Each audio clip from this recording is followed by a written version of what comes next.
maintenant, une longue cimée pour nous manger. Tipa tipa, nous continuons, nous pour avancer. Traverse montagne, persécution, marécage, douleur et souffrance. Tipa tipa, nous pour avancer, nous faire confiance. Même si nous portons les bien lourd, nous n'avons pas besoin d'un bijou. Tipa tipa, nous pour avancer vers royaume. Mesdames et messieurs, bonsoir et bienvenue à notre Tipa Tipa de ce dimanche. Comme vous l'avez vu, aujourd'hui, nous allons parler du tourisme, mais surtout du tourisme inclusif. Le 1er octobre dernier, Maurice cessait d'être une île en ouvrant ses frontières.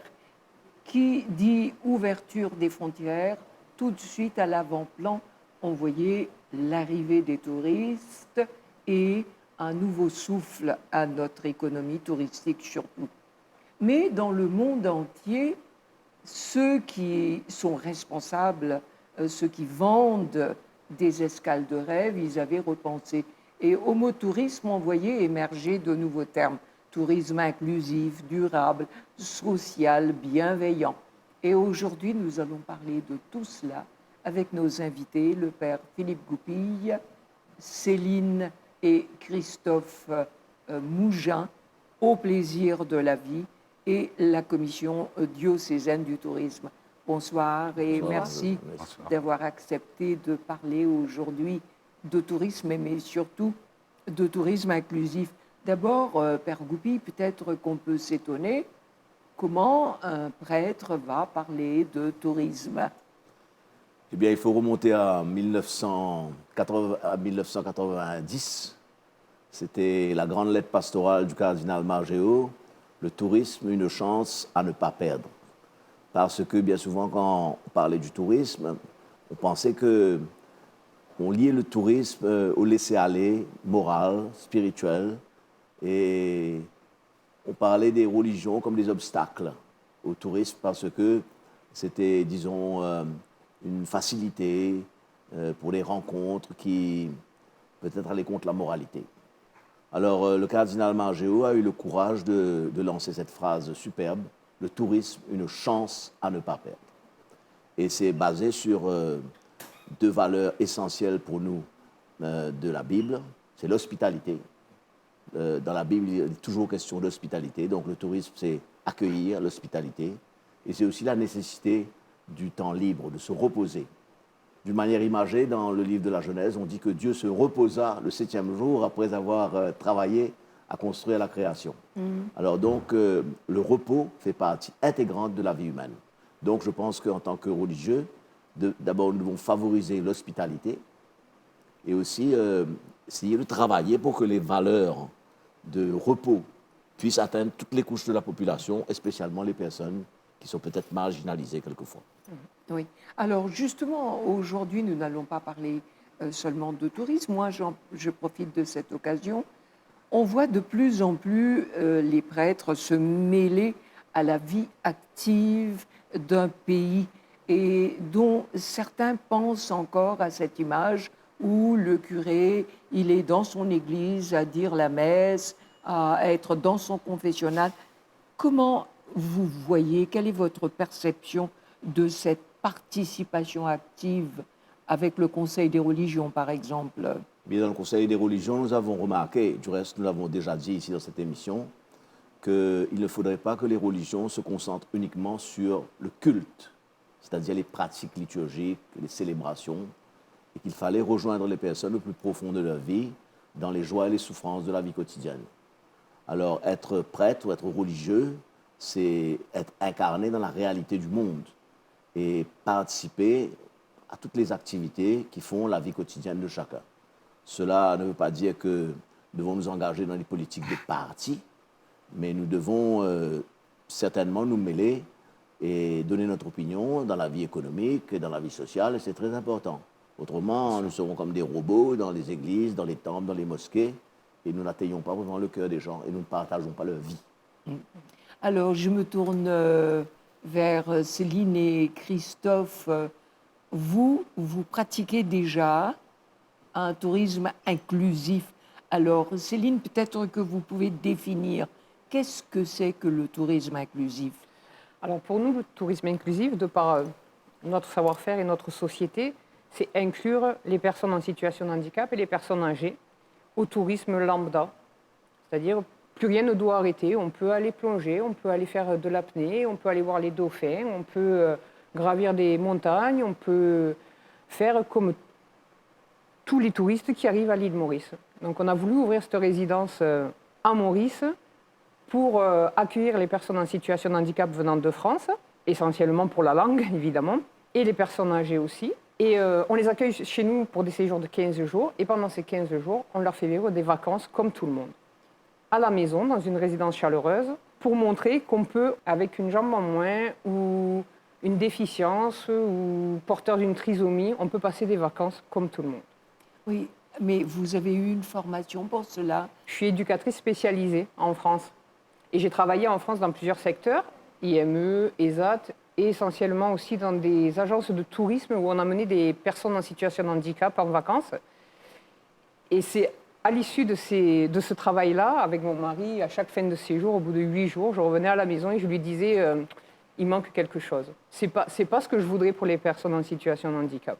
Je voudrais quelque chose de chaleureux, je voudrais une grande table, un bon repas partagé. Et du coup, on s'est dit pourquoi pas partir et faire ça, nous-mêmes, dans notre propre maison. On habite dans notre maison et on a beaucoup de chambres et on reçoit les personnes en situation de handicap et les personnes vieillissantes chez nous. Oui. Alors, Christophe, vous n'avez pas une formation d'éducateur. Comment vous êtes arrivé à accepter ce projet de Céline? En fait, c'est beaucoup en parlant avec ma femme. On s'est rencontrés il y a un peu plus de 8 ans. Et j'ai participé à tous ces séjours, puisqu'elle partait pour amener les personnes en situation de handicap. Et quand elle revenait, on parlait de toutes ses expériences, tout ce qu'elle avait vécu à ces moments-là. Donc du coup, bien obligatoirement, je l'ai accompagnée. Et ces projets-là m'ont tout de suite plu. Parce qu'on voyait les défauts qu'on pouvait avoir et on ne voulait pas répertorier ces défauts-là dans notre avenir. Donc le choix, ça s'est fait parce qu'en France, c'était un peu compliqué. Donc on est venu à l'île Maurice, que je connaissais déjà antérieurement. Donc nous sommes arrivés ensemble à l'île Maurice il y a environ 3 ans et demi. Et nous avons monté notre structure. Donc tout ce qui a été les problèmes administratifs malgré tout pour monter cette structure, puisqu'on n'est pas sur une grande structure. Nous restons une petite structure pour accueillir un minimum de personnes et pour pouvoir prendre soin de ces personnes-là présentes. Donc du coup, on a trouvé une résidence avec un propriétaire très sympathique, conciliant et qui nous a aidés dans notre démarche. Donc on a dû construire un escalier de secours, on a dû construire des rambardes, protéger une piscine, mettre les extincteurs, mettre les alarmes incendie, et donc transformer toute sa cuisine parce qu'on a dû la fermer, on a dû changer beaucoup de choses dans cette maison-là. Donc justement pour rentrer dans un domaine et réussir à faire toute la paperasse ou l'administratif sur l'île Maurice. Donc nous avons passé déjà 15 mois pour obtenir la licence résidentielle Carum, qu'on a obtenue au bout de ces 15 mois. On a pu ouvrir pendant 4 mois et ça c'était magnifique. Et malheureusement, on est tombé sous le problème de la pandémie et du Covid-19, où l'île Maurice malheureusement a dû fermer ses frontières. Et à partir de ce moment-là, on est resté en stand-by pendant 1 an et demi. Là, heureusement, depuis le 1er octobre, les frontières sont réouvertes. Nous pouvons relancer notre résidence et nous sommes les plus heureux. Alors donc, je vais revenir tout à l'heure sur le côté vraiment pratique parce que c'est très intéressant. Moi, c'est la première fois que j'entends parler d'un établissement avec des idées de vacances pour des personnes en situation de handicap.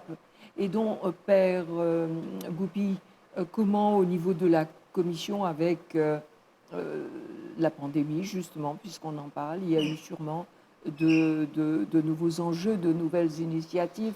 Comment ça s'est passé même pour la messe du tourisme?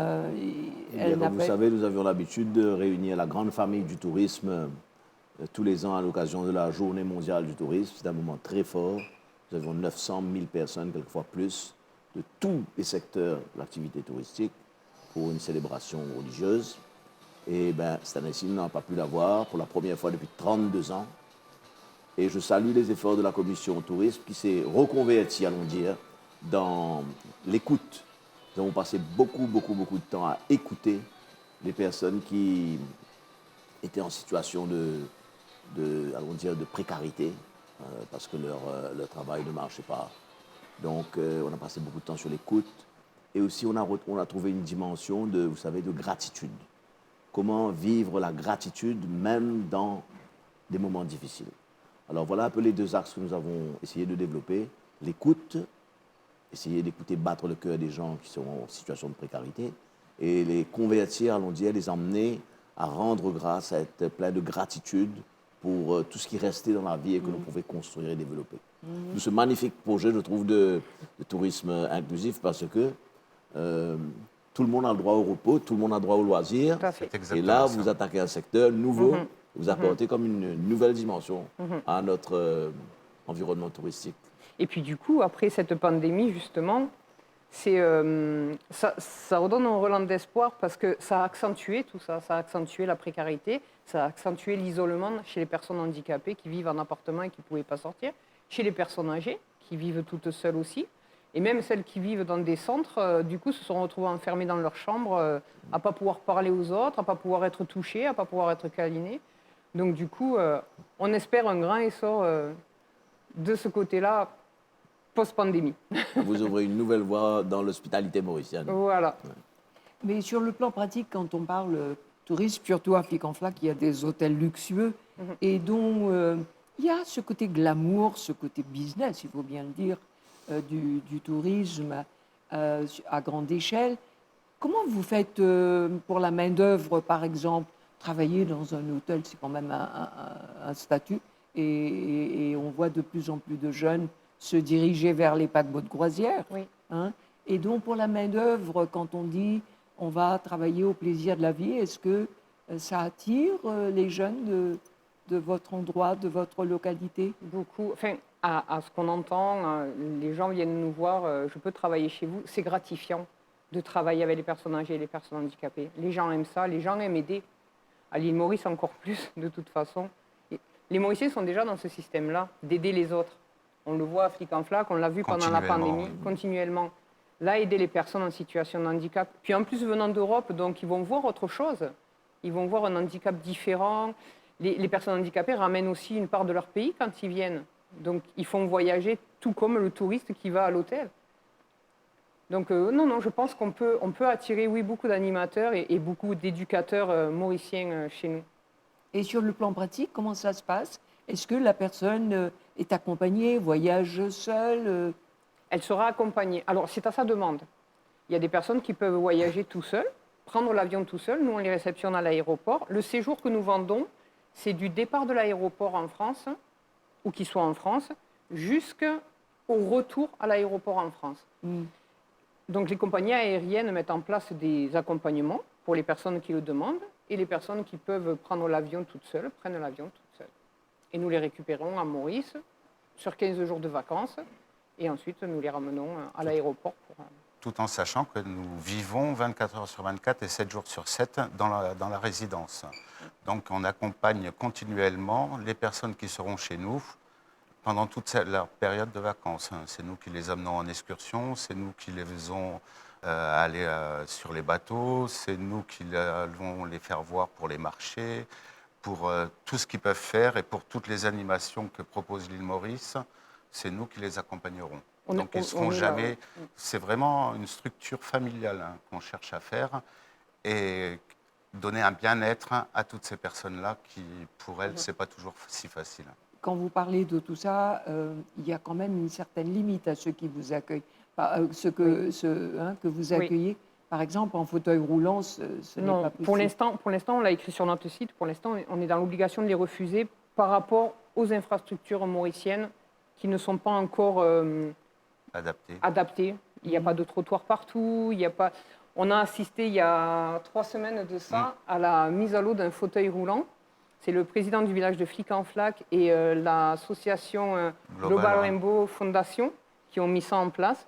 Un tapis qui amène les fauteuils roulants dans l'eau et les gens en situation de handicap peuvent se baigner comme tout le monde. Ah oui. C'est génial. C'était très émouvant à voir. Du coup, il y a un progrès, il y a un avancement, mais pour l'instant, on ne peut toujours pas les recevoir. Il va falloir attendre encore un petit peu. Donc, nous prenons les personnes en situation de handicap avec des marchettes, des personnes déficientes, des personnes porteurs de trisomie, qui peuvent se déplacer, en fait. Voilà. Alors, Père Goubi, l'île Maurice est surtout connue pour son accueil. Hein. On a parlé justement des Mauriciens qui, pendant le confinement, aidaient ceux qui étaient autour d'eux. Vous êtes du côté dans le nord, vous avez votre paroisse dans le nord, un endroit très prisé sur le plan touristique. Mais comment ça se passe du point de vue accueil de la population? Car il y a quand même cette peur d'être contaminé. Comment ça se passe? Est-ce que les gens sont toujours les mêmes? Ben, vous savez, pendant 18 mois, on a vécu comme sous une chape de plomb, hein, parce que cette peur de la pandémie, le fait de ne pas recevoir des touristes, d'accueillir l'étranger, ça pèse très lourd dans la vie des personnes. Alors, à partir du 1er octobre, là, nous sentons comme un renouveau, comme un souffle d'air frais. Et une initiative comme la vôtre vient s'inscrire comme une nouvelle dimension encore dans la nouveauté de ce que nous voulons proposer au niveau du tourisme mauricien.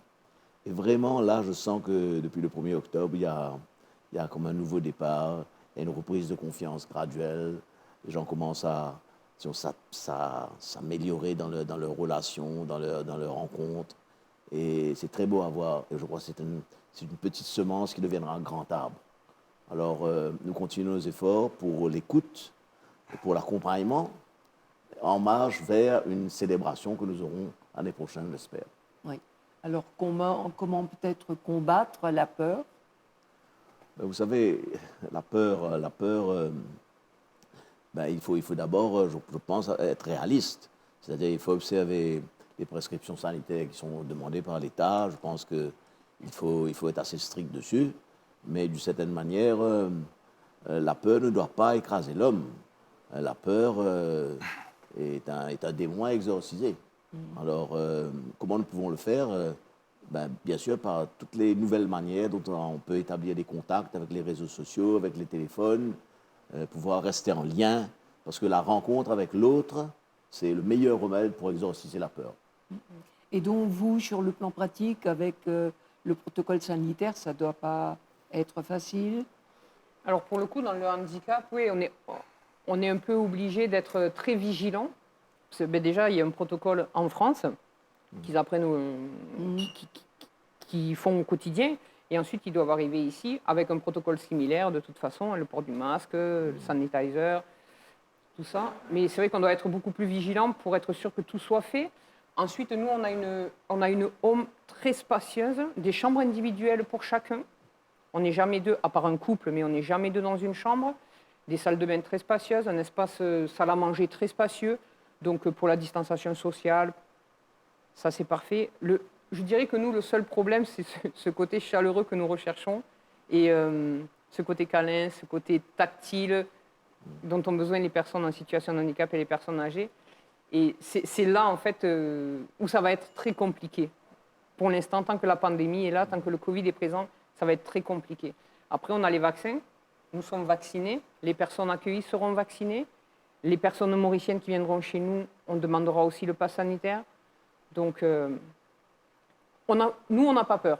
Voilà, déjà, on va pas donner la peur aux autres, on n'a pas peur. Il n'y a plus qu'à. La peur est mauvaise conseillère. Oui, c'est vrai, la peur est mauvaise conseillère. Exactement. Donc, en fait, nous, notre résidence fait partie complètement du tourisme inclusif et du tourisme durable. C'est-à-dire que le but du jeu pour l'île Maurice, entre autres, c'est de faire venir et de faire revenir des gens plusieurs fois. C'est-à-dire que pour faire attention à tout ce qui est le lagon, tout ce qui est la forêt, tous les beaux sites que nous possédons à l'île Maurice, c'est très important. Une personne, quand elle vient une fois, c'est pas grave. Une personne qui vient et qui revient et qui continue à venir, pour elle, l'île va prendre une certaine importance. Et c'est le but du jeu, de venir dans le tourisme inclusif. c'est de faire revenir les gens et pour qu'ils fassent attention à leur environnement. Alors, vous étiez dans la marine C'est ça, tout à fait. et Céline, éducatrice de formation. Alors, je suis pâtissière à la base. Ah, pâtissière. Oui, pâtissière. Et je me suis réorientée après un accident au dos et je suis devenue éducatrice spécialisée pour les personnes handicapées. Et qu'est-ce qui vous décide un jour de tout quitter, de quitter la France et de vous installer à Maurice? Un peu de folie peut-être. Et puis cette envie de monter ce projet réellement. Ça nous tenait vraiment à cœur. Enfin, aujourd'hui, on est super fiers de ce qu'on a construit. On a mis du temps, ça a été très long, mais aujourd'hui c'est ouvert. On va le faire, on y croit, parce qu'on a eu cette expérience avant Covid et on avait déjà des engagements de personnes, on avait des réservations qu'on a dû annuler évidemment. Mais le projet est très beau, il est honorable, on est fait pour ça. On n'attend que ça. Et vous êtes seul? Vous avez des amis à Maurice? oui, maintenant, au bout de 3 ans et Maintenant, demi. au bout de 3 ans et demi, oui. on a des amis mauriciens et expatriés, aussi. bien entendu. Et heureusement qu'on a ces amis-là, d'ailleurs, qui nous entourent et qui nous poussent et qui nous accompagnent dans nos démarches, bien entendu. D'ailleurs, quand on parlait tout à l'heure de recrutement dans notre société, on l'a vu justement quand on a dû faire tous ces travaux dans la maison. C'était pas évident, la maison ne nous appartient pas. Elle a un propriétaire, le propriétaire était à fond derrière nous. Il nous a dit, mais bien sûr, on va monter des murs, on va faire des escaliers, on va mettre des rampes, on va mettre une clôture, il n'y a aucun souci. Les maçons qui ont travaillé chez nous, c'est devenu des amis aujourd'hui. Ils ont fait ça vraiment par bonheur parce que c'était pour ce projet-là. Oui. C'est vraiment un projet qui tient à cœur aux gens. Et forcément, les gens veulent travailler là-dedans et aider les autres. Ça, il n'y a pas de souci. C'est dans la culture mauricienne. C'est vraiment dans la culture. Vous contribuez à relancer l'enthousiasme et parmi la population de Flic en Flac, je pense. Et là, vous êtes en train de toucher vraiment le nerf central de l'hospitalité mauricienne. Oui. C'est justement l'accueil et la possibilité de travailler avec bonne humeur pour un projet qui vaut la peine. C'est ça. Puis à Maurice, on a vu aussi, enfin, c'est souvent dans toutes les îles, c'est comme ça, les familles s'occupent de leurs personnes handicapées, de leurs parents, de leurs enfants. Chez nous, on a beaucoup de centres, et donc les enfants sont placés, les parents aussi sont placés. Et en fait, on a un forfait qu'on propose aux familles, qu'elles soient européennes ou qu'elles soient mauriciennes. Les familles viennent chez nous, prennent 15 jours de vacances, et on s'occupe de l'enfant ou du parent. Mais au moins, elle peut respirer pendant ce laps de temps. Parce que c'est vrai que s'occuper de la personne handicapée à la maison, c'est très, très lourd. C'est très compliqué. On n'a personne avec qui échanger. Elles viennent à la maison et on est là pour ça. Alors, je vous laisse le mot de la fin, Père Goupille. Bien, moi, simplement partager une expérience que j'ai vécue il y a quelque temps. Là. Vous savez, les hôtels qui vont rouvrir après 18 mois, eh bien, ils nous invitent pour une prière interreligieuse. Alors, j'ai eu l'occasion d'aller dans un de ces hôtels qui était au moment de rouvrir aux touristes. Et je suis arrivé, il y avait comme une tristesse dans les regards, il y avait comme une peur aussi. Et puis, petit à petit, on a créé une ambiance plus chaleureuse, de partage. Et finalement, à la fin de la célébration, c'était comme une joie. Je vous ai dit, là, la chape de plomb avait éclaté et on retrouvait le soleil, le sourire et l'enthousiasme. Alors donc, c'est un message d'espoir, d'espérance? Eh bien, nous devons vivre d'espérance parce que je vous ai dit que la peur, l'anxiété paralysent l'homme. Et nous devons vaincre la peur pour pouvoir arriver à une vie plus normale, une vie plus humaine, plus profondément humaine. Et donc, tous les deux, si vous aviez aujourd'hui un appel à faire, quel serait cet appel auprès de ceux qui vous regardent? Continuer à être ce qu'ils sont, les Mauriciens, tout court, avec leur gentillesse, leur joie de vivre et leur sourire. Voilà, nous sommes arrivés à la fin de notre émission de ce soir. Merci à tous les trois de nous avoir présenté une autre forme de tourisme, le tourisme inclusif. Et à dimanche prochain pour un autre programme. Livrez-nous une reine longue si mais pour nous manger. Tipa tipa nous continuons, nous pour avancer. Traverse montagne, persécution, marécage, douleur et souffrance. Tipa tipa nous pour avancer.